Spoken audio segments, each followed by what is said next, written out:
I said we're going to get started. That means stop talking. Thank you. Appreciate it. Love you all.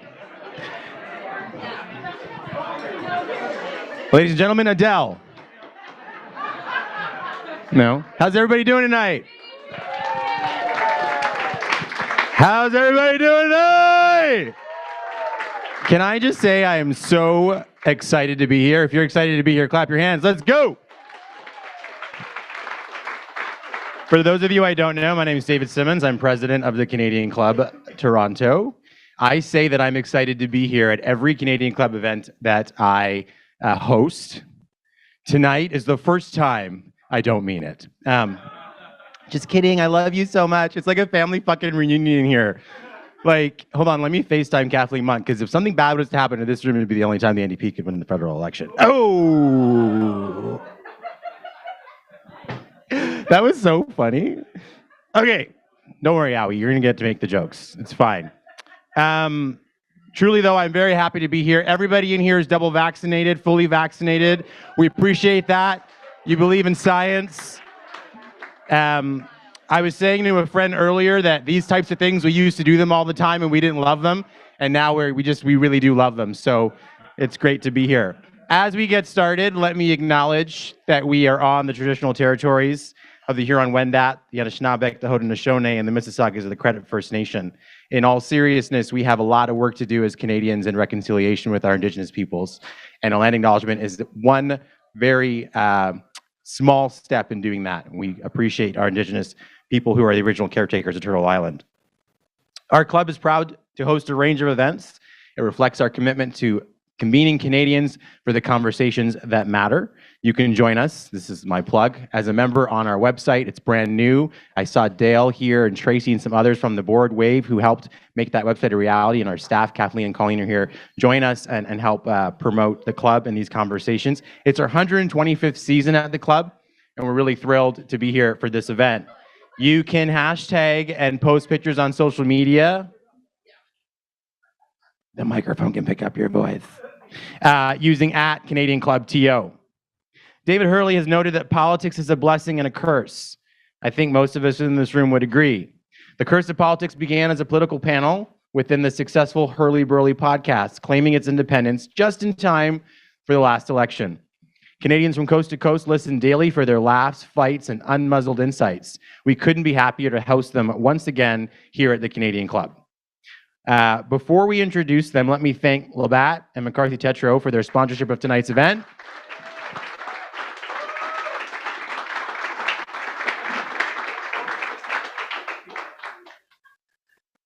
This is a Molson product. Just kidding, I love you, Labatt. Owie, I just retained Blake's. Just kidding. We really do appreciate all of our sponsors for your ongoing support. You're the reason that we're here.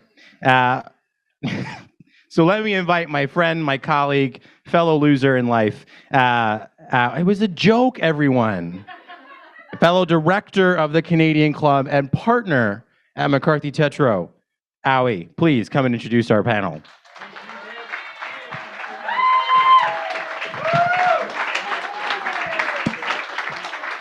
So apparently they like you more than me.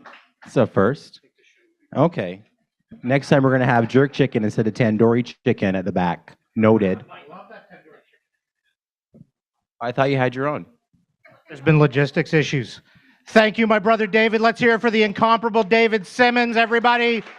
President of our host tonight, Canadian Club Toronto. What's up, pilot? How you feeling tonight? Welcome to Canadian Club After Dark. Are you ready to celebrate? Celebrate punditry, celebrate democracy, celebrate mixology, celebrate being out in public again. What a night it's going to be. As David said, my name is Owie Sinha. I'm co-lead public sector at the law firm McCarthy Tetro, and I have the pleasure of introducing the Curse of Politics panel. I welcome them on behalf of tonight's sponsors, Labatt and McCarthy Tetro. That's right, Curse of Politics brought to you by Beer and Lawyers. Beer and lawyers, shit you shouldn't run out of on the campaign trail. You need all of it. You need stronger stuff than that sometimes. Tonight's panel is well known to all of you. They have the most popular and best political podcast in the country. Their insight and irreverence provides the inside dope on decision-making in the world of public policy and partisan chicanery. Let's begin.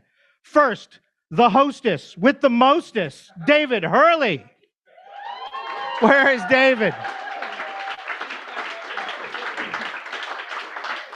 Here he comes. David, as he walks up the runway, has been a sage advisor to many liberal leaders. And his Gandalf Group is one of the most renowned polling and strategy firms in the country. And fun fact, Premier Scott Moe has just announced that David will be the first president of the new Free Republic of Saskatchewan. Congratulations, Your Excellency. David also just got the good news that Netflix is making a 10-part series based on his mid-podcast CN Rail commercials. We're invested, David. We want to know how it all ends. And now, let's say hello to the Queen, Jenni Byrne.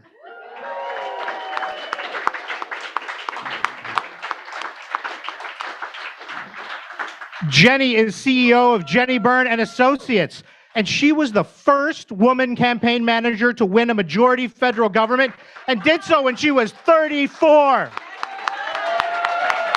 Jenni from the Lock 34, bringing it home.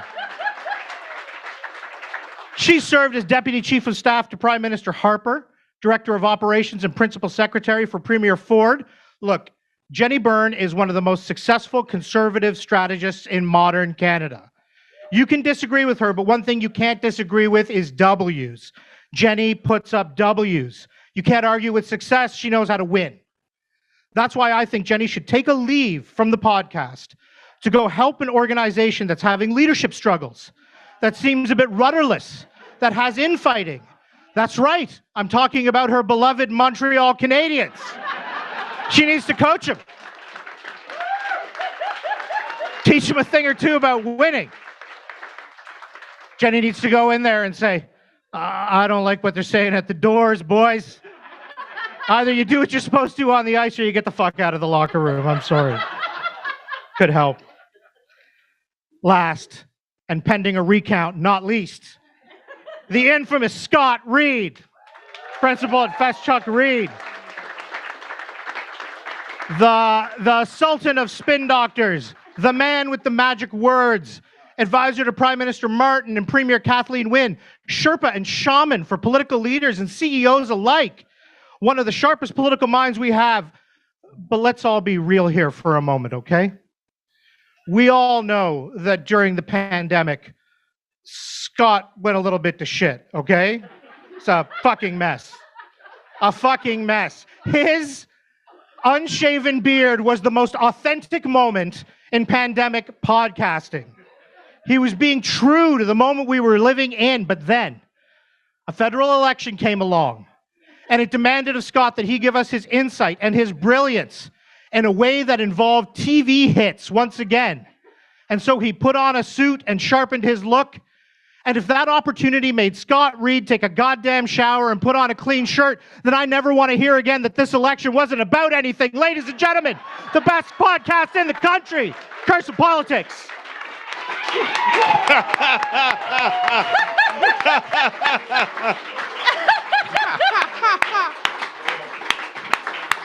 Oh my God, you missed your calling, Owie. You're one bad motherfucker. Oh, that was something. All right. Thank you all for showing up for this, especially you. You came late. Way late. One time, 30 years ago, I'm not kidding, it was that long ago, we had a dinner party for David's birthday, and people were asked to arrive at 7. David arrived at 11:30 and asked, "What's for dinner?" So I did not expect you to be the last person to arrive tonight, Jenni. I thought that David would definitely roll in last. Maybe after the podcast, I thought we'd pull somebody up. I figured always going to be good for it, you know? Better, maybe. Here you are. Yeah. No, I was early because I was nervous. I want to thank McCarthy's for their sponsorship and Ollie. And I want to thank Labatt for their sponsorship. And Labatt wants everybody to know that we are to drink responsibly tonight and behave responsibly. Order an Uber if you haven't drunk responsibly. Now, that message could have been just for Scott and I, I'm not sure, but I am passing it on to everybody else. I thought the drink responsibly message was from McCarthy's. Sorry, I thought. No. They're looking for accidents. They can find.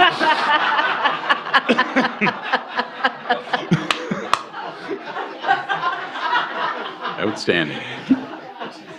People are listening out there in the real world, and this is going to be posted tomorrow on the podcast. So welcome all of you accursed to the pilot.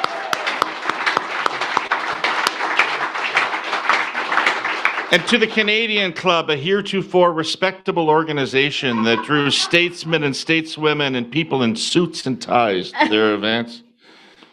None of those are up here, though. No. They collect our speeches and put them on shelves in bound volumes. In bound volumes Yes. of books, the Canadian Club. This will someday be on a bound volume. So what are we going to talk about today? Well, not the Canadians. Not the Canadians. No, we can't talk No. about that. We were going to start with this past weekend, we sent Jenni out to Calgary. We deputized her. Yeah. We deputized her to report on the United Conservative Party annual convention in Calgary. It's a lot of stuff happening out there. The premier's in a lot of trouble. The party's in turmoil. The economy's bad. What'd you hear? Well, I actually think almost every incumbent in the country is facing the same thing as Jason. It's not like things are great for Justin Trudeau. So what I saw was, Jason gave a now we're bringing this down. I feel now we're doing a policy thing. But Jason brings things down. You're right. Yes. Definitely a doubter. Alberta's back. Yeah, but so here's the thing. Jason gave a great keynote address. It just wasn't the right keynote address for the crowd that he was giving it to. So you have conservatives who have not supported his leadership. People are generally tired of COVID. And he gave a speech talking about Alberta generally. It would have been a absolutely great speech to give to the Canadian Club in Toronto or in Ottawa or in Montreal, because the fact of the matter is, you look at Alberta, they have produced and shipped and sold more oil in the last month than what they've ever done in their history. They are the fastest. Yeah, let's come on. They are the fastest growing high tech. They are the fastest growing high tech sector in North America right now. Their low corporate taxes is the reason Amazon is investing $4.3 billion in their iCloud or in their cloud hub technology. And so Alberta has a great story to tell. Just like in 2008, they will help Canada get through the economic turmoil we're about to have. But that is something that I feel the Premier Kenney would be best served telling Canadians, because I don't think it's something. I think probably my guess is what I just said is news to most people sitting in this room. Yeah, but he's in a lot of political trouble. Yep. Right? He's in a lot of political trouble, and he needs to change the channel. He's got a year and a half. Scott, what kind of an issue do you see out there that could possibly change the channel for him? He's got to get past COVID. COVID has to end. That's the first thing. That is the whole game, I think. I don't think it's even it's not possible to handicap his chances in the next election unless COVID is behind him. If COVID's behind him, then it's a brand new ball game. Then maybe people say, you know what, there's a home team thing here. We got to think about that. All the chalkboard gets wiped off. But if COVID is a lingering issue, and it feels going into winter like it's a lingering issue in Alberta, in Ontario, in Quebec, everywhere, then I think that's a big problem for him. So he's got to get that behind him. In addition to that, though, I think he's got to get some excitement. He's got to get some enthusiasm. It feels like his own caucus is eager to question his leadership. He gives that speech, that lackluster, boring speech that you talked about, at a party convention, which should be a rabble-rouser. It should be a absolute roof-raising event. Yep. And he gives it, and Danielle Smith is giving an interview at the back of the room at the same time, going, yeah, I think I'm going to run for leader. If he's dead, I think he looks dead. Hey, does he smell dead to you? He smells dead to me, right? So I think I'm going to run for leader. I mean, it's unbelievable that she has the gall to say, after she crossed the floor, sacrificed her own position. I mean, it's a mind-boggling Yeah, he'd be in way worse shape, though, if he had tougher opponents. Like her, she's ridiculous. She's a fantastic opponent. She's a great opponent for him. She's a ridiculous challenger. And then there's, But there's Brian Jean. Jean. Brian Jean. Which one is French? Brian Jean? Brian Jean. Brian Jean? Brian Yeah, Jean? but if you so this was planned. So he planted a story with the Toronto Star. So he's someone that wants to Ooh, run to not be the Toronto Star. The premier. Oh, those pissy, poisonous creatures. So he wants to be the premier of Alberta. He plans it with the Toronto Star, and it's not like just the reporter like just caught him walking into the grocery store and he said, "Yeah, I'd be interested in running." Like he provided updated like family portraits, like yeah. There he is, like Fabulous Baker Boys, laying across the piano. It's a brand new me. So it was planned. I think it was absolutely planned, and it like that story dropped within an hour of Jason's keynote address, which he gave on Saturday afternoon. So there are issues, but I think that what can save Jason. So the reason I would say is why I would, if I were in his office, if I was advising Jason, if I was in his office, I would say, okay, you now have to take Alberta's success. You have to take the story out to everyone else to realize it's successful, because nobody knows this. Nobody knows Alberta's economy is rebounding. Nobody knows the. How's that going to help him win the election? Well, isn't that repeating the mistake that you just said he made at the convention? Like wandering out and going, "Hey, everybody, everything's great," and people go, "Hey, man, yeah, but like, if it looks, the fucking Scott, forest is burning Scott, down, and you're talking but about Scott, if it digging, looks like he can win the election, then Conservative members in Alberta will. He's will support. 100 miles from winning that election. That's the big problem, right? That's the thing that's the cloud that hangs over. I'm saying, like, I think we all agree in terms of where Jason is politically. I'm saying that if I was in his office right now, so you've one of two choices: you give up or you fight. And so if I'm in Jason's office right now and I'm advising him, you give up. No. Okay. Because that would be in my nature. Yeah. I'd give up. I would recommend giving up. In fact, I do recommend giving up. In fact, I know that you would. That's right. So the reason I said is you've got two choices: you give up or you fight. Jason looked every tone and tenor that you got from the staff in the premier's office to his demeanor is that he wants to fight. So I'm not saying it will work. I'm just saying it is a chance at working. What does a comeback look like for him, though? Like, what starts it? Where does it come from? I mean, I think back to what we went through in 2018. You went through it from the other side of it. Horrible. But anyway. Yeah, that's exactly how I describe it. Yeah. Well, what we went through in 2018 is you can't change the channel. You can't tell a different story. At a certain point, the thing's just locked in. And it just goes the way it goes. Does it feel that way in Alberta? I don't think. Does it feel like it's still turnaround? And I know this is tender for you guys, so I'm not. And this isn't a slam. I personally like Premier Wynne. Very tender. I do not think though that Jason Kenney's political reality right now is what you guys had going into that 2018 campaign. Right. Like at all. Like it's got to be a forward fight. Right, he has to find an issue that people are upset about in the future, because if it's fought on his record, he loses.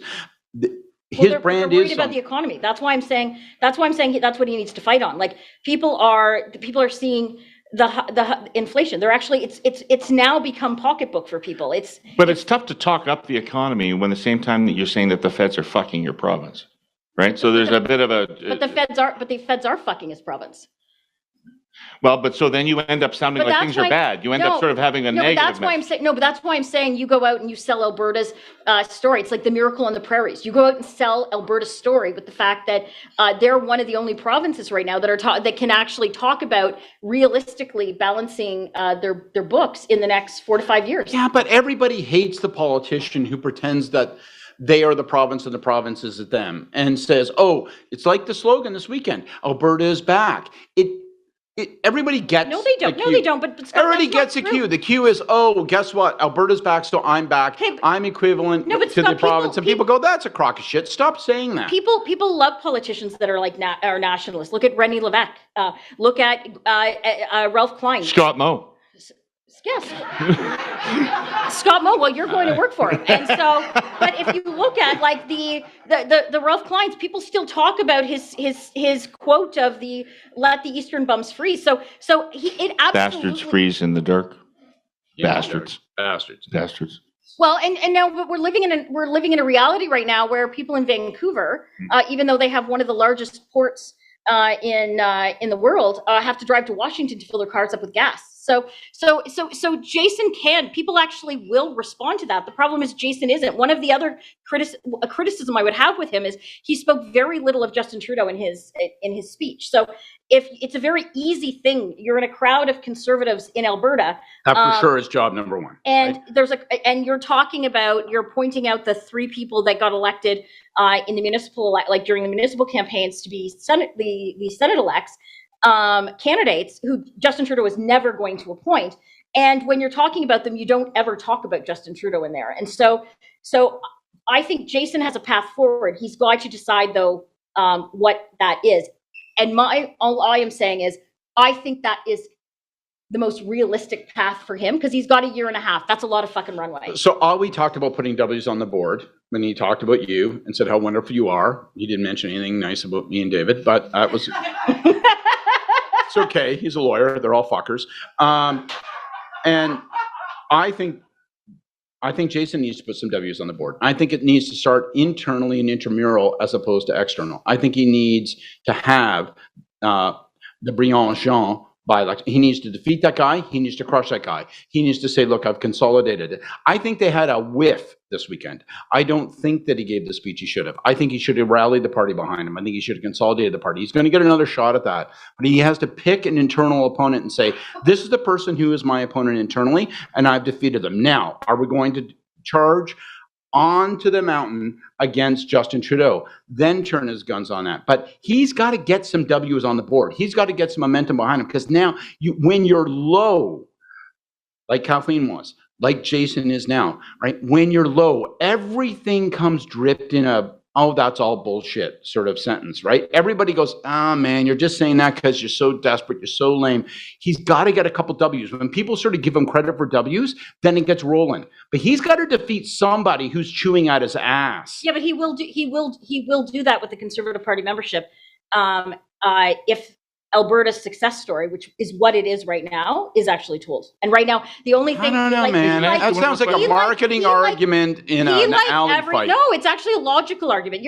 I'm a practical person, and you're a romantic, Scott. I am a romantic. Which reminds me, I'd like to sing something for you. I'll sing you to sleep after the loving. No, we want to hear... I'm not a romantic. Jenni, does he have the luxury of really focusing on Calgary for the next year and a half and assuming that the rural will come in behind to defeat the NDP? Or does he have to continue to pay attention to the rural flank? Well, no, but I think it's all one and the same. He has the luxury of having a year and a half. Yeah. If we were sitting and having this conversation and he was in kind of the Ontario election cycle, or the other provinces where their election is in 6 months, then I think it'd be a much different conversation. But he has a year and a half. Like a year and a half ago. But you said 6 months ago he had 2 years. You know what I mean? Like the fucking ice is breaking. Yeah. Sorry. You're done? You're done with him? Well, I can just keep repeating the same thing over again. I'm not going to change. Scott and I disagree on an issue. We can continue to disagree. I'm not going to change. They look to the Jenni Byrne story coming soon to Netflix. All right, Jenni, we'll let you have some fun. We'll let you have some fun, but we won't let you start. Scott can start this off. Trudeau was in Washington. Yeah. For the summit with, I won't call it the Three Amigos because you hate the movie and I love him and all that. So we'll call it the trilateral summit whatever. of the North American leaders. And Thank you. And he got nothing of what he asked for down there. Despite a strong show of virtue signaling, he got nothing. No, but it even got worse. The Americans actually fucked us on potatoes today. Like, we got less than fucking nothing. I didn't even know that. I showed up unprepared, I guess. We got fucked up potatoes? Now I'm voting Conservative. Fuck, what are you talking about?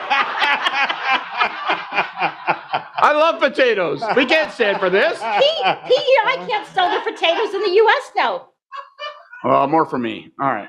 Scott, why'd they set up a fight they couldn't win? I don't know. Look, the way I look at these summits is you either signal in advance that these things are the conclusion of something or the beginning of something, right? So the conclusion of something saying this summit is going to come with a couple of announcements on issues that we've been working on for a while, and it's going to be a triumph and a celebration. Or don't expect much. We're going to kick off a bunch of processes. Might sound like shit, might be boring, whatever, but it's going to actually bear big time fruit. And you take your punches and hope for the best. And they seem to signal that there was going to be something out of the summit, and there was nothing out of the summit. And they made the EV issue their signature.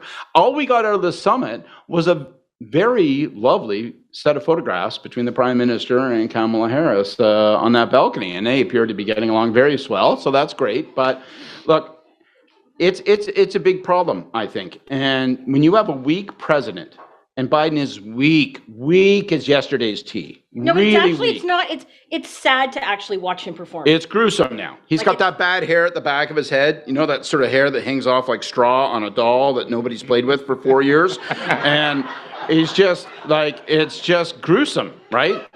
And so he's weak and he's in no position to give us anything. And you have to work backwards from that. And I'm really concerned about this situation because I look at it and I say, well, I don't know what the path is for progress on this. Like they actually signaled there were going to be supply chain announcements. I don't think there were supply chain announcements. If they were, I missed them. So I didn't understand the logic of the summit. I didn't understand the pageantry of the summit. Biden didn't do the traditional press conference because he didn't want to be asked about his own domestic problems. It was not too damn good, man. Well, Trudeau did get complimented on his socks, though, so that was. All right, I know you conservatives love the fucking sock thing. I know, over and over and over again. It's dunking on an 8-foot rim. Come on. No, but the fact of the matter is, you say that Biden's not in a position to give him something. Biden, Like let's say the Democratic government, the administration it's not that they're not in a position, they don't want to. Unlike Trudeau, who goes out and shits on Canadian industry like the oil sands. No, let me finish. Nope. Any chance that he can get, Biden's not. So basically, we're in a universe right now where no one's really, like, we don't have to belabor, like we've talked about this. There's no real discussion on transition from oil and gas into other alternative industries. So it's not like 2.2% of the entire world drives electric cars, less than 2% in the US. But where it matters is where the electric cars are produced. So Biden isn't going to even pretend in a situation where he is politically that he is going to give Justin Trudeau a win in terms of tariffs or we have taxes. to win that fight eventually. But he's not going We to. have to. No, but We he's not have going to. to. They're not Or the going auto to. pact is. Yeah, but leaving aside that we don't know nothing about economic policy or trade policy. Oh, I'm quite you learned, don't. actually. No, you don't. No. But you do know. No, I was a Sherpa to the. But David, I'm talking politics. I'm talking politics. Biden cannot go into the midterms and say to Michigan and Kentucky and other places going, yeah, I'm totally going to let that Canada, especially Ontario, be the Wild West in terms of making electric vehicles. Like nobody, like it's not like a lot of people are buying them, but this is an optical thing in terms of like workers. So he wasn't even going to pretend. That's the difference. Trudeau is willing to go and pretend. And he sells out Canada's the oil sands in. Sells out's a big thing. Yeah, no, he actually does. Kind of a shitty that's thing to say, that's anything? exactly what he does. Biden, they're smarter politically. They are not. He is not willing to go out and even give an inch to say, "I'm giving this guy a win," because that will hurt. He's not smarter. They're pretty desperate. Joe I mean, Manchin has his balls in his fist. Oh He's my- not oh smarter. It's not Manchin. It's the electorate, right? It's the the electorate. elect- They are yes. completely focused on not losing the Senate in the midterms, and they're and on the 2024 election. They have it's to be. It's all about that for the Americans. So I read stuff in the paper this week So, about David, how you're there saying should you're be a actually team agreeing. Canada. You may not like what I'm saying, but you agree with me. I do agree with you. Thank you. But they were saying that. I just wanted to check on that. Guess what that means. Dink face doesn't. I was wondering to know what it meant exactly.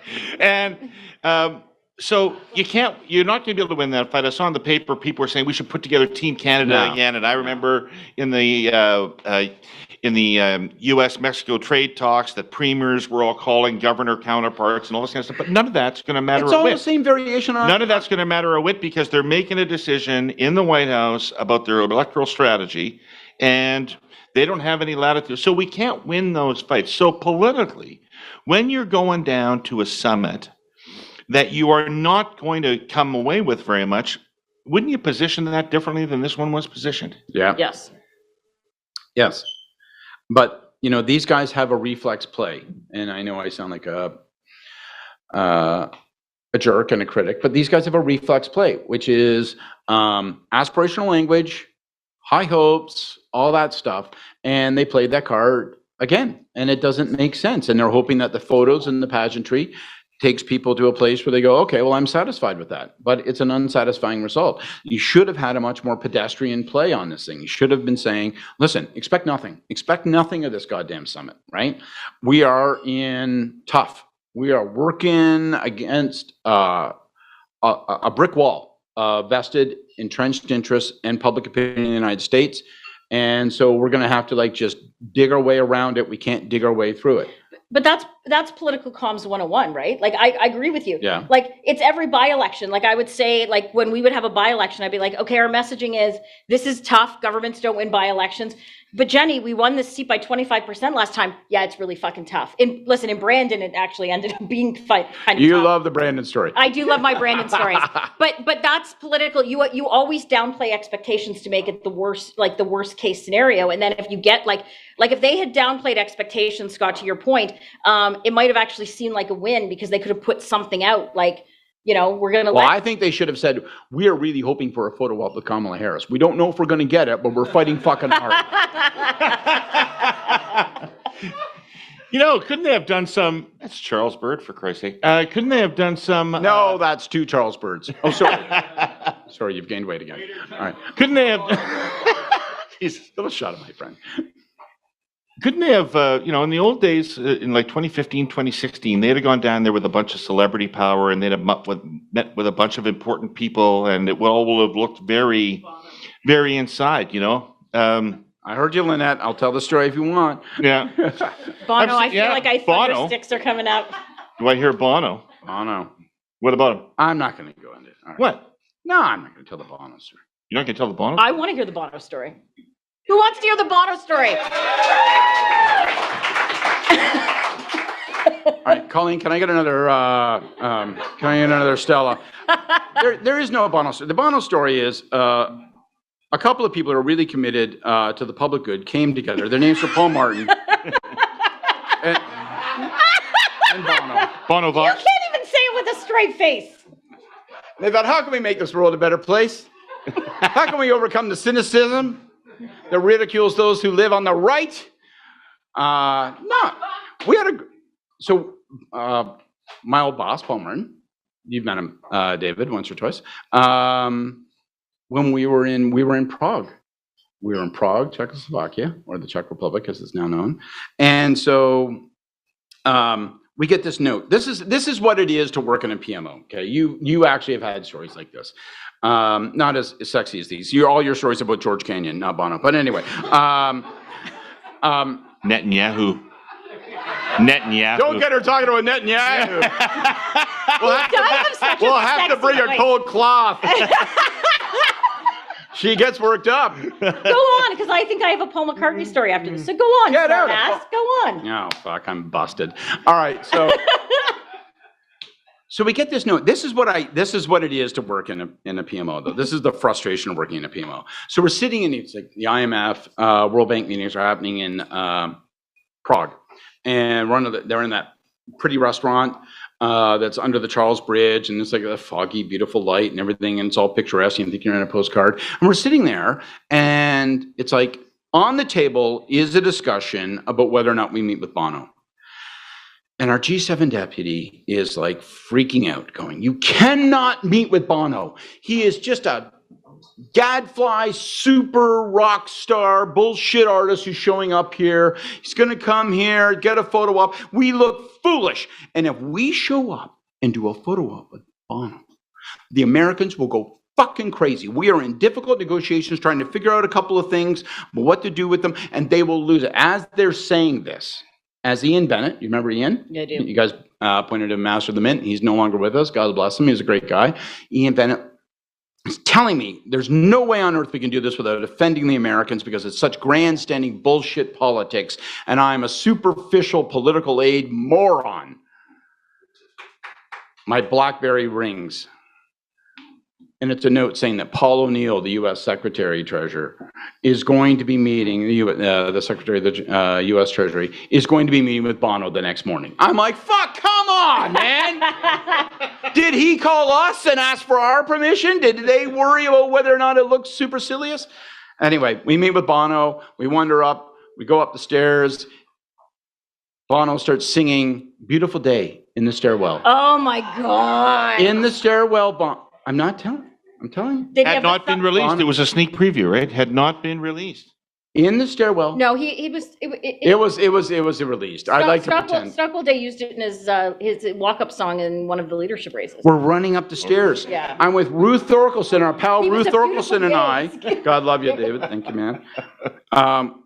Ruth Thorkelson and I are running up the stairwell because you can't get up the elevators and all this kind of stuff because of all the protests, and people are mad about the international global financial system coming to a collapse, and maybe they were right. We're walking, and he starts singing Beautiful Day. And Why? I think because... And I heard this story before. I always thought Ruth asked him or something, and he sang a snippet to her. You mean he's walking to the stairwell and he just starts He's not singing? walking, by the way, not walking. He's a small, compact, but athletic man. He's bounding up the stairs. He's... bouncing Just up the starts stairs singing like his latest Tigger. hit song. And he starts singing It's a Beautiful Day. So he never lip sings then, because if he's, He just started if he can run singing. and sing, He started singing Beautiful Day. Ruth started crying, right? She grasped him. It got very weird. Anyway, we go into the meeting. We have this meeting and all that sort of stuff. We come out. McLean says, what did he say about Paul Martin? And what did you guys say? I say, he said he was a really fucking cool guy. Next thing you know, the headline in McLean's magazine was Paul Martin, really cool fucking guy. And I don't know if he actually said that, but I said he said it. So there you go. It's history. There you go. You got a Paul McCartney story? Yeah, well, it's nothing like that. So the Prime Minister Harper, if you don't know, he's a huge Beatles fan, loves the Beatles. And in 2006, when Paul McCartney and his then wife came to denounce the seal hunt, when Paul McCartney and was in town, he called the Prime Minister, wanted to speak with him, wanted to meet with him, and it was with a heavy heart that the Prime Minister refused to meet with him because, of course, he was down. Well, he put Canada first, and Paul Martin refused to. I mean, that's the difference. No, but advice from bureaucrats. I know we're segueing. The advice from bureaucrats is don't meet with superstars. David's starting to get like he's looking at us like we're getting off the agenda. But the advice you get from bureaucrats on certain things. So the Prime Minister Harper visited the Middle East in 2014. It was the biggest international trip I've been on. I led the advance on it. It was very. And so one of the things we were going to do is we visited the Western Wall. And every meeting we had, they're like, oh, no, Western leaders don't really go to the wall. And so like every meeting I'd be like, well, here's a picture of Barack Obama. Yeah. And let me find another one of like George Bush. And then there would be all other like forms of like advice as to not. And it's like, at the end of the day, I finally said, okay, so you don't want to go to the Western Wall. The Prime Minister wants to go to the Western Wall. So do you know what's going to happen? The Prime Minister's going to go to the fucking Western Wall. It's a mind your lane thing, right? They're like, oh gosh, it might offend the Brits. It might offend the United States, right? Paul O'Neill, this guy has gray hair, gray skin, a gray suit. He's got a little house at home with a gray wife, 2 gray kids, right? Everything in this guy's life is gray. He's meeting with Bono. We can't meet with Bono? You're fucking right, we're meeting with Bono. And he's going to sing to me in the stairwell, and I'm going to tell the story in a bar for the rest of my life. So kiss my ass. All right, politics. Apparently we do politics here. It's time for our clipping section. Oh, no. Mm-hmm. Oh, this is going to be fun. Yeah, it is going to be fun. It is going to be fun. We are leaping off a Chris Selly column in the National Post. At some point, Canadians will tire of their federal government and its prime minister, and they will elect a replacement. And whoever happens to be the leader of the Conservative Party of Canada on that day will almost certainly become prime minister. There's no obvious reason O'Toole can't do it. If the all-important 905 voters will turn out for Doug Ford, there's no obvious reason they wouldn't for O'Toole. Of course, beyond O'Toole becoming and being prime minister, it's difficult to identify or predict any point to this exercise whatsoever. On defunding the CBC, on gun control, on climate change, on just about anything you can name, O'Toole has proven himself willing to say pretty much anything to mollify those who might be frightened by the idea of conservative governance. We can reasonably assume he would govern similarly, like a palm tree bending in the winds of the day. So that's Chris Selly's backhanded argument for keeping Aaron O'Toole. Man. Because he's harmless, and whoever's in that job will eventually get to become prime minister. But do we know that's the actual case? Like, he went into this election thinking he was going to be prime minister. He did an interview on John Moore this morning, and they replayed your clip on him, Scott. I don't know if you know that. I don't know. And He didn't like that. He called he called me a liberal. In the middle of the Aaron O'Toole interview, that must have been fun for Aaron. But we actually don't know that that is the case. Aaron's problem is he didn't run as a Conservative. So you can't say he could win the 905 like Doug Ford did, because he didn't run like Doug Ford. He didn't run like Stephen Harper did when we won the 905. And so this is the problem that Aaron's going to have. I do see that he released some more running videos. He's back to jogging. So that's awesome. I can write a new article for the Walrus all about his body and stuff, because that's it's colder out, so he's wearing sweatshirts. So it's harder to. Well, still, I think there's quite a bit going on underneath the fabric there. Well, listen, at the end of the day, at the end of the day, leaders survive elections if it looks like they're going to win the next one. If Stéphane Dion or Michael Ignatieff were kept on after the 08 and 11 election, there would be no Justin Trudeau. There would not have been the, celebrity that was Justin Trudeau in 2015. So the reason parties keep leaders on is because they think they're going to win. Like in 2004, and I hate saying this, it bothers me when I say this because I know it's hurting the feelings. If Ignatieff had stayed on, there'd be no curse of politics. You'd be up here with two new Democrats, for Christ's sake. If Jor-El and Laura had kept their son on Krypton, there'd be no Superman. I mean, your mind gets blown thinking about these things. No, but it's the fact of the matter. Leaders stay when they get when parties think they can win. So Stephen Harper in 04, I hate to bring this up with you guys. The reason he was kept on, the reason the party wanted to keep him on as leader is you guys were going to win. It was the juggernaut. You guys, your boss, in an ill-conceived comment to Brian Mulroney during a golf game, said that you were going to win the most seats in Canadian history, and that became the narrative. I wonder who told him that. It must have been Who put that silly thought into his head? But whatever you do, don't say this while golfing, sir.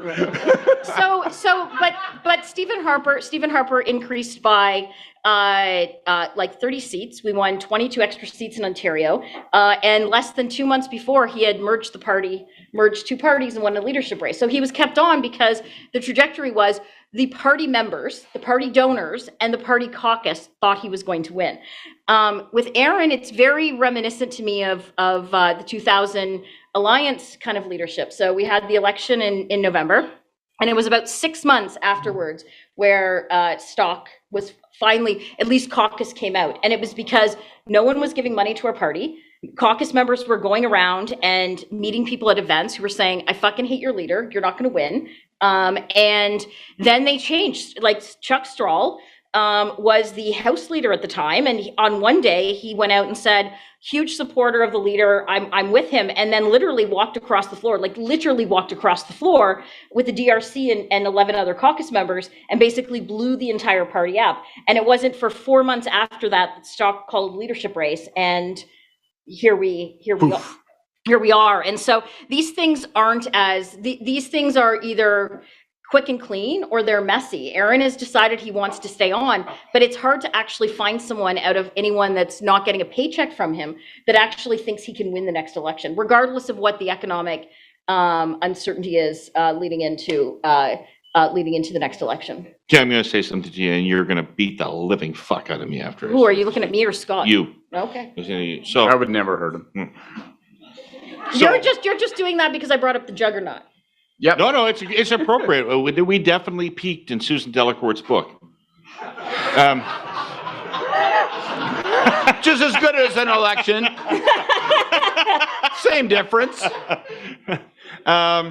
No, what I was going to say is when I was working on John Turner's leadership review, when Chrétien was challenging him in '86, long time ago, one of the reasons that Turner won is because there was a fault line in the party between the people who had been part of the Pierre Trudeau regime and benefited from it, and the people who had been waiting for Pierre Trudeau to leave for a long time, and for the party to open up to other people, for a new generation of people to emerge, all those kinds of pressures which are natural in a political party. And so when it appeared that the people that were orchestrating the effort against Turner were Pierre Trudeau's people, Keith Davey, Marc Lalonde, Jim Coutts, we were able to turn it into a surrogate fight about what do you want to move forward to a new generation and a new party, or do you want to go back and have the Trudeau people run the party again, right? And that was a better question for Turner than do you want Jacques Chrétien or John Turner to lead the Liberal Party into the next election? Is there a similar fault line in the Conservative Party that O'Toole could find? No, he actually would. It would probably be beneficial for him if that was the case, because then he would have a boogeyman to blame it on. But the problem is it is organic. It's grassroots. It's people. Nobody's talking about who's next. Because let's be honest, we're all political in this room.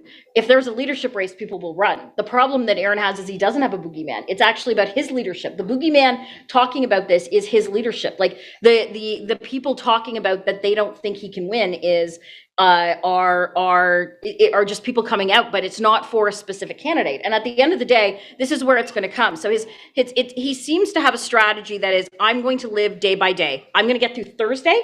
I'm going to get through Wednesday's caucus meeting. I'm going to get through whatever. And the fact of the matter is that only works so long when you only have, like you had like 30 MPs that put out Politburo type endorsements of him. Like, I want to thank the leader for making me the deputy shadow minister of whatever the fuck. And I'm so proud that he has confidence in me. But the problem he has is because it's the support is so tepid.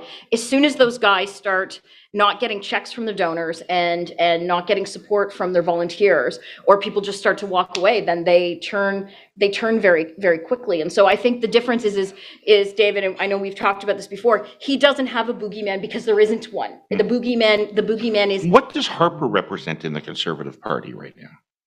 Well, Harper is seen as the founder of the party. He was the prime minister for 10 years. He brought two parties together, and in less than 2 years, became the prime minister. But is he a recipe that can be replicated? Is there somebody, not Harper, but somebody contemporary that can replicate Harper's success? Not in terms of just winning a general election, but in terms of like knitting the movement together. And yeah, but we'll see. Well, there has to be people out there. Like, parties evolve. Like, every party evolves. Like the Liberal Party wouldn't elect a Paul Martin or a Jean Chrétien now, like, because we've all evolved in our thinking, we've all evolved in our policy and what have you. The issue is what Conservative MPs and what Conservatives have to think is, are you going to hang the whole success of the party, of the movement, on that you think the economy could be so bad that Justin Trudeau, the unicorn candidate, like literally probably in our lifetime we will never see anyone that actually has the stature or the celebrity status that he has. Do you think that's enough to keep a guy on who only since the election, when he comes out, is talking basically about vaccines? We have not really heard him on inflation. We did not hear him on COP. We have not heard him on any substantive issues. So if Conservative MPs think that that's the case, like, have at it. But Kerry Diott, who was the MP for Edmonton-Griesbach, he won with 53% of the vote in 2019 and lost in this election. So there's not a lot of MPs sitting in the House of Commons that win within like over 50%. So if they think that they can lose 15% every election, Godspeed to them. But as someone that cares truly about the movement, I think that they are deluding themselves right now if they think that is the case. All right. So let's move to Ontario. Less than a year left before a provincial election in Ontario. Poll out this last week by Leger. Most accurate people in the federal campaign. Poll out this week by Leger said 34 Ford, 31 Liberal, 26 NDP. Right? What do you make of that, Scott? First of all, I buy it. I don't think that the Conservatives are much about mid-30s. Doesn't make sense. There's like, they're stable, but not lapping the field. I think there's a big split on the other side of the equation. And I think, I know this sounds like a wiener political thing, but I think that 5, 6, 7, 8% split is really, really important, because we all know that there's going to be a primary, and the primary is going to be who is going to get to be the opponent to Doug Ford.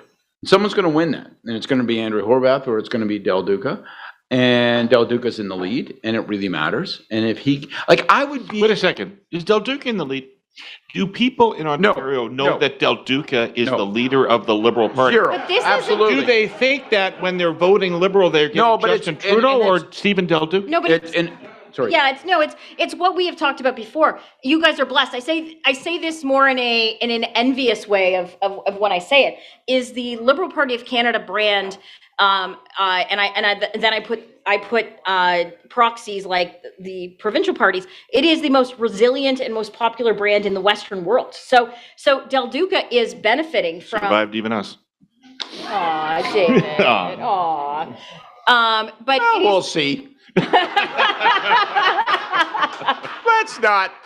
But it is the most. Cutting our chickens has hurt us before, David. No, but so I think what I agree with what Scott said. I agree with like I knew where you were coming with the question, but it doesn't matter. They're still voting for the Liberal Party of Canada. We've all made decisions in campaign teams in terms of whether are you highlighting the leader or whether you're highlighting the party. Like in 2004, highlighting the Conservative Party of Canada over Stephen Harper was a tactical decision, whereas in 2008, it was highlighting Stephen Harper and strong, steady management over the Conservative Party of Canada. And so regardless of why it's happening, it's happening. But the numbers we're seeing now are more, I think, of the normal numbers. I agree with you, Scott. I think the wild card here is what's going to happen with the NDP, because they're still kind of up a bit, but are, voters that are looking that are NDP Liberal switchers, are they sticking with her, or are they going to say in the next 6 months, yeah, fuck this, I'm just going back to the Liberals? It's all going to be about leadership. And so you guys have landed exactly where I was going, which is like, I mean, to me, that primary isn't going to be won based on party label. The polls are telling us right now what the party label is worth. The real 6-month battle between now and the election is going to be between Horwath and Del Duca, not the Liberals and the NDP. And it's going to be all about who can consolidate some support as an opponent. And the big trick for the Liberals is going to be how to make people think that Del Duca is an attractive, acceptable option for Premier. That's the fundamental issue. And I'm not saying that like as a snark. I'm not. Like, I'm not going, oh, fuck, I mean, God almighty, right? Good luck, like here, climb a nice mountain with no spikes. I'm just saying, like, they've got to do that. He looks like a villain in a Marvel comic. He looks like the Thing. He looks exactly like the Thing. He looks like the Thing when the Fantastic Four crash land and they get out of the broken capsule and they say, Jesus Christ, we've been bombarded with cosmic rays and we have now fantastic new powers. And she says, I can turn invisible. And Johnny says, I can turn into flame. And Mr. Fantastic can reach the top of the tree, right? Ben Grimm goes, fuck, I think I'm the leader of the Ontario Liberal Party, right? So there you have it. So they have to make that interesting, acceptable, and welcome. People have to say, and the great advantage that he has is that Andrea Horwath has consistently demonstrated she's not able to excite the Ontario electorate over and over and over again, with the exception of that one night with the City TV debate 3 nights before the election started. And so I think for Del Duca, that it's a tricky thing. You got to ride the brand value into a position of strength. But at some point you have to say, Ben Grimm's our leader. The Thing. And he's orange, and he's lumpy, and he has no hair. But Jesus, he's strong, and he's from Yancey Street, and he's cool. They've got to do that. They got to figure out a way to market him. They've got to market him, because that's the fight. Hey, I've been in rural Quebec for the last 2 years, and perhaps I never. We love that you're back, David. I'm so excited you're back. Thank you. In Quebec's lost, Dave, as far as I'm concerned. Stuff that up your ass, Legault. You can have all the Quebec hockey players you want. We get David back. 2014, we won a lot of seats in the 905, including seats that had never been won before, like Burlington. In large measure. Durham. Yeah. In large measure through promises about public transit, particularly GO Train service that would link those communities more effectively to the city. Tell me about the highway. Tell me about Highway 413, which is obviously being set up to be a big wedge issue in this. Okay, well, this is my feeling, and we can debate on this, and you probably, in any of my dealings and talking with people on doors or candidates about why people in the suburbs support public transit, is they want their neighbors to take the fucking bus so it's easier and quicker for them to drive to work.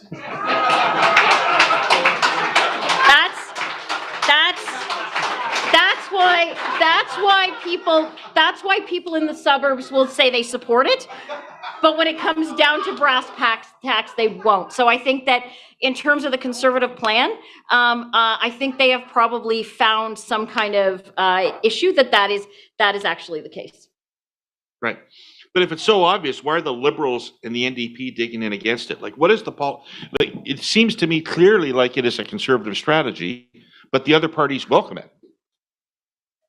Yeah, but I don't know, but Del Duca, so this is to go on Del Duca. He had some kind of weird tweet yesterday or today that I saw, and it was basically on highways. He's like, Doug Ford did X, Y, and Z, and he has no plan on climate change. Like, it's discombobulated. Like, it's kind of like, Scott's wearing a blue blazer, David's wearing black, blah, blah, blah. Like, it's like there's no coherent strategy. I agree that David made a mistake. On that. Sorry, that was your point, right? No, so I think that like I don't think the Liberals have fully figured out what their strategy is, right? Because they actually. I super agree with that, man. I agree with that. I agree with that so much. Jesus, Jenny, it's so good. Oh, my word, your caress is like a tonic. No, but I so agree with that. Like, to me, that's a perfect issue to say, wait a minute. Have we got sort of an assemblage of like what's left over in the party, and we're going to just automatically pick up kind of the refugee kind of assumptions from the feds and say, well, that's a climate change issue? Or are we going to say, no, we got to win an election in 6 months?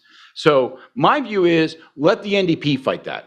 Let the NDP take on all the fighters on that and lead the charge against it. And if there's any votes to be scraped off of the Conservatives and have people go, it's a bullshit policy and pure politics, let the NDP do that. Don't be in the position of fighting that thing. That's a trap. That's a fucking trap, right? It's General Akbar. This is Admiral Akbar. This is a trap, okay? Don't walk into that trap. So just lay off of that thing, right? Talk about what you're going to do on transit, but don't make it at the expense. People don't want unpleasant choices. They want to be told, you can't have 413 so that we can have this other thing. Say, you know what? I'm not going to talk about 413. I'm going to do these other things and make my priority, transit access to these other places. So this is a perfect example of just don't get kind of fuzzy, like be focused. And this is not your problem. You don't want to fight this fight. I couldn't agree with you more. believe it or not.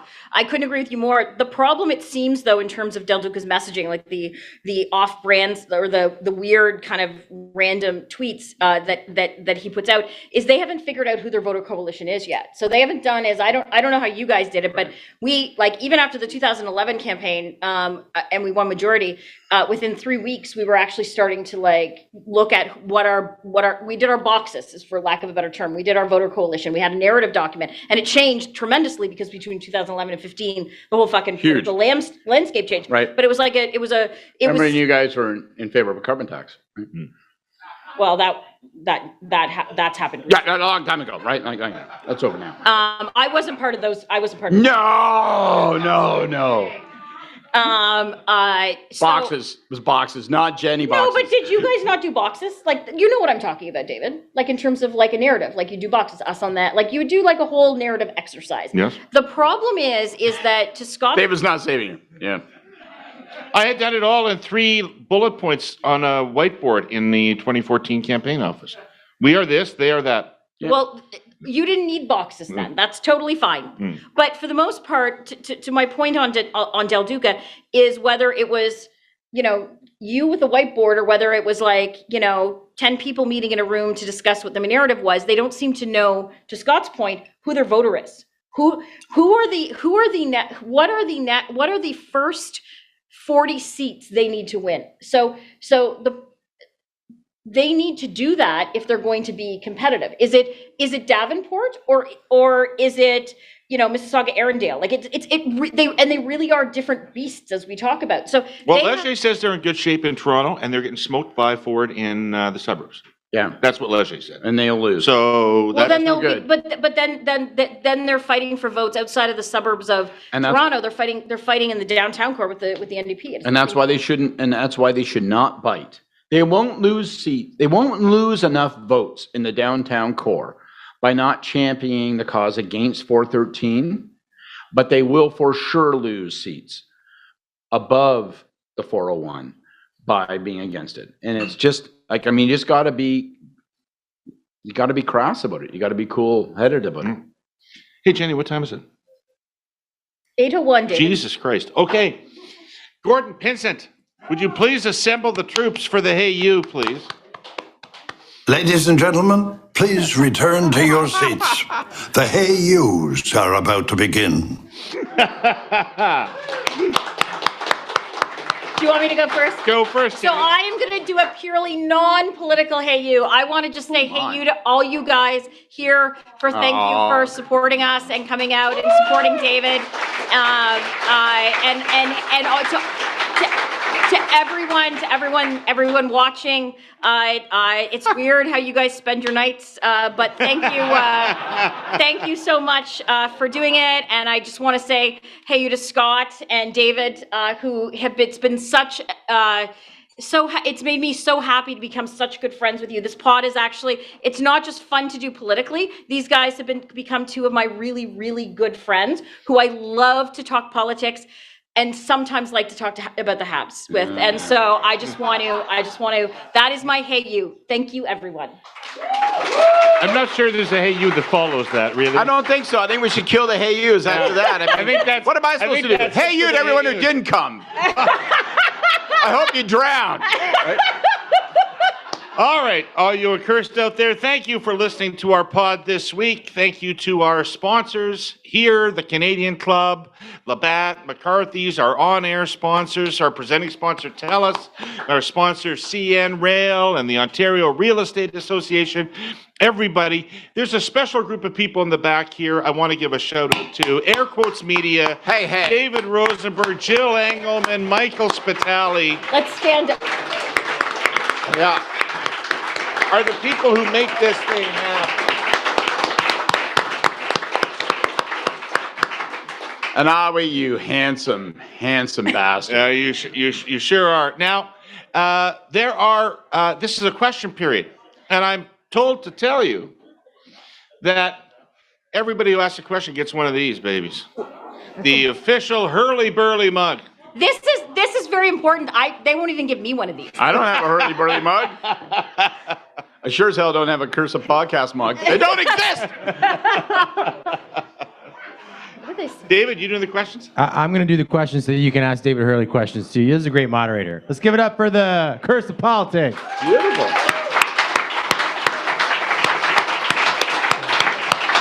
All right, Colleen Kennedy is walking around the room with the microphone, and I know that there's a lot of people who wish they were on the Curse of Politics.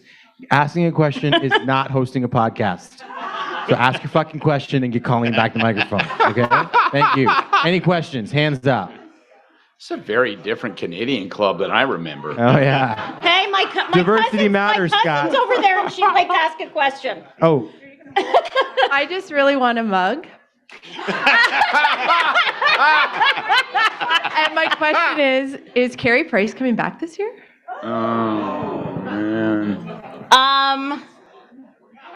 I think he's coming back. I think he's coming back unless, like, the rumors about his wife kind of Tiger Woodsing him when she found out about his illegitimate, like, love child. Oh, my God, she said it out loud, Jesus! So I hope he's coming back.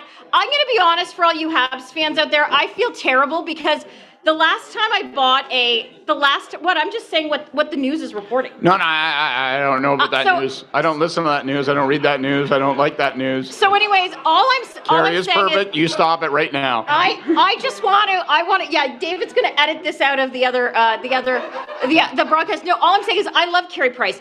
The last time before, I bought a Carey Price jersey in January, and then they had a good run. So I felt pretty good about things, but I feel like I kind of fucked him up because the last time I bought a jersey that was personalized was Patrick Waugh in November of 1995.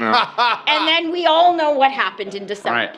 Well, I bought a Miro Tremblay sweater that year, and wow, what a mistake I made. all right. We had a question from Listen, Lynette Stable. if I will bring up, if Gary Bettman calls me tomorrow, I will bring it up with all Could of happen. you.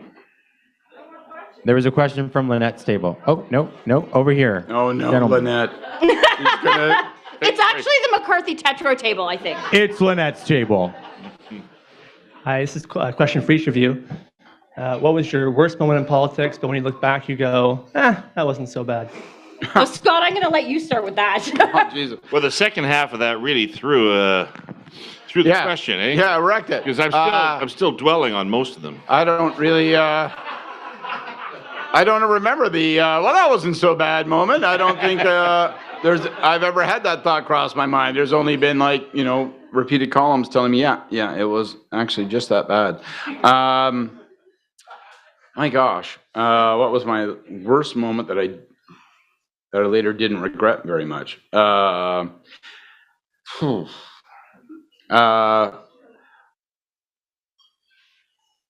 I'm really stunned. Why don't we come back to you? All Scott? of Jenni. my worst moments I really regret. You have to understand, I regret everything, okay? I'm a small town Protestant. I just sit around and chew on regret. I eat regret for breakfast, lunch, and dinner. So I don't ever not think about how I've failed myself, my family, my friends, and the planet.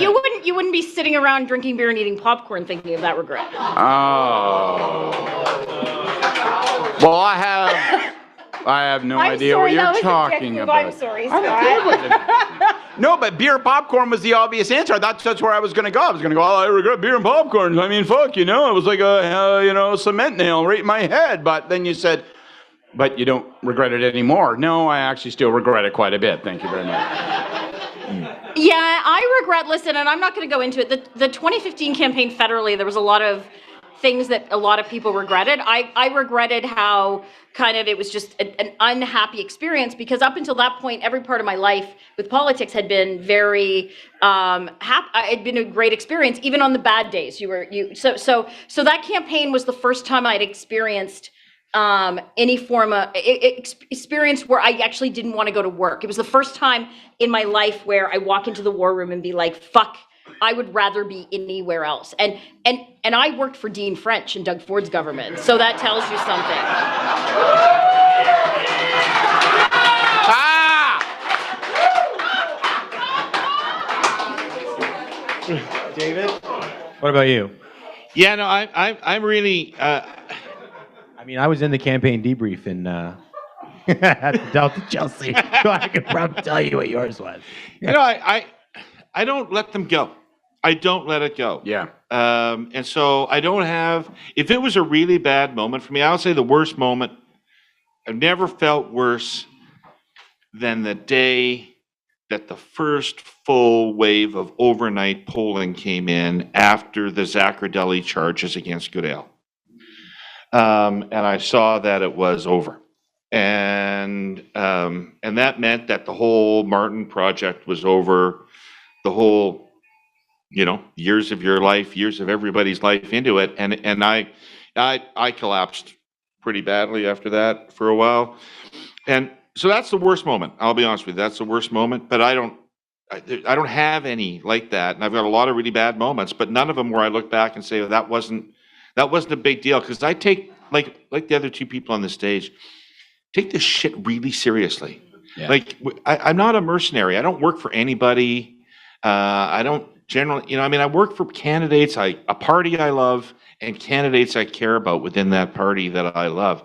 And when it goes bad, and especially if you had something to do with it going bad, there's no way ever to look back at that and say, I'm okay with it. It just, and you have regret. Christ, if I look back at 2018, the things that roll over in my mind about that campaign to this day. Right. Question in the back. Yeah, okay, yeah. Mike York, Carpenters Union. So, Thank you first for of your all, support. some context. Mr. Herle, thank you very much. Great panel, really enjoyed it. And I would say you had your hands full most of the night with your panelists, so that's good. All right. A little bit of maybe current affairs, and also, look, it's going to have to be involved with somewhat of the construction development industry, given my background. So today I heard CBC, Mr. Ford taking a number of shots at the development industry. And the context of that is a developer in Barrie pulled the plug on a condominium development project. People are up in arms. Mr. Ford, surprisingly, because a lot of people would think he has great friends within the development industry, took a lot of shots at the developer, said it's if prices go up, you still got to finish the project. It's the cost of doing business. What's in it for Mr. Ford to go after the development industry? And are MZOs on the horizon, ministerial zoning orders? So what's in it for Mr. Ford to go after Ontario's construction development industry? Well, listen. I saw the answers that Doug gave during the press conference, and I didn't take that. To mean that as at all. He said that that he thought MZOs were good, especially considering that the regulations that municipal governments put in terms of the regulations that developers have to and the fees that developers have to use prevent the construction of homes. He said that there is an issue with supply of affordable homes for people, and if there's more supply, it means that more people can buy homes and more people can then afford.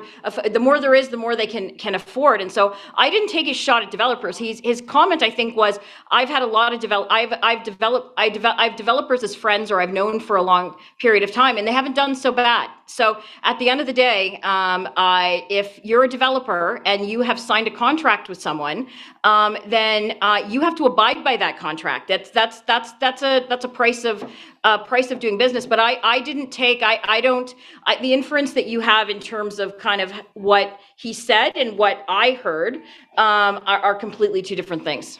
Yeah, I didn't hear the thing today, so I can't comment on it directly. But Ford is a tough guy to find a consistent line of thinking with because he's a true populist.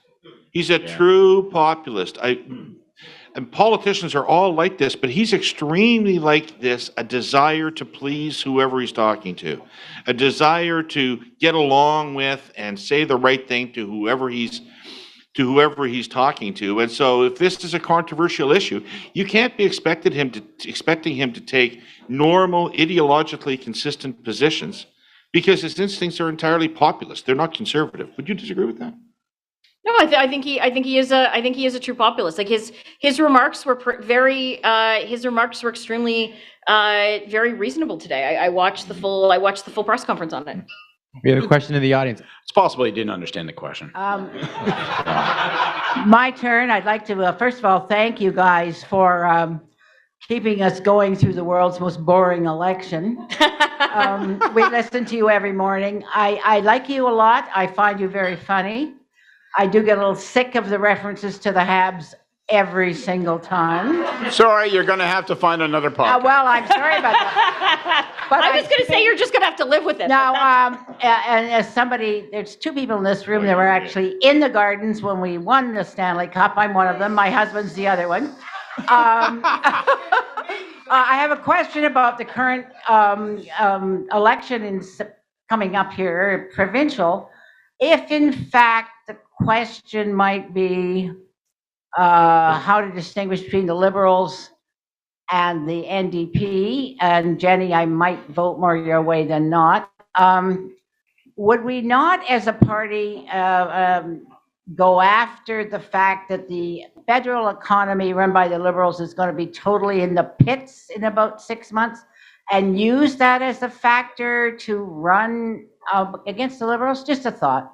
Yeah, no. So personally, I would actually talk about the policy money. The part of the reason we have a high inflation is because of how much money we've been printing in terms of the pandemic. Because other countries like Switzerland, for example, that did not take on the levels of debt that we did, do not have the levels of inflation. That being said, though, the unfortunate thing for all governments, regardless of their political stripes, as we lead into if we lead into a period now of economic instability, and not really instability, it's economic where you have where you have inflation going up, prices going up, incumbent governments take the fall for that. It doesn't matter what level of government it is. It's if you're in power, you are going to end up wearing some of it. And with the good, like the good comes the bad. The bad is that you're all seen as in this together, regardless of what political stripe you are. He could listen. Doug could say that, and we could see what could happen coming. I just don't think it's gonna in the coming months. I'm not sure how much it would work. Ladies and gentlemen, the curse of politics. Never did I ever think that I'd be on a stage with three brilliant, talented, funny people like you guys. Thank you very much for being here. Thank you for your support. This is not their first time at the Canadian Club. It will not be their last. Let's hear it again for our speakers tonight. Howie, come on stage because you deserve to be up here. Don't leave. We're taking a fucking photo. And Howie, come up for the photo. So listen, before you guys get into the liquor, there's another event you'll all love. It's called Financial Outlook. It's on January. Come out for that. And other than that, drink. Thank you to McCarthy Tetro. McCarthy, thank you. Thank you, Labatt. We love you. Good night, everybody.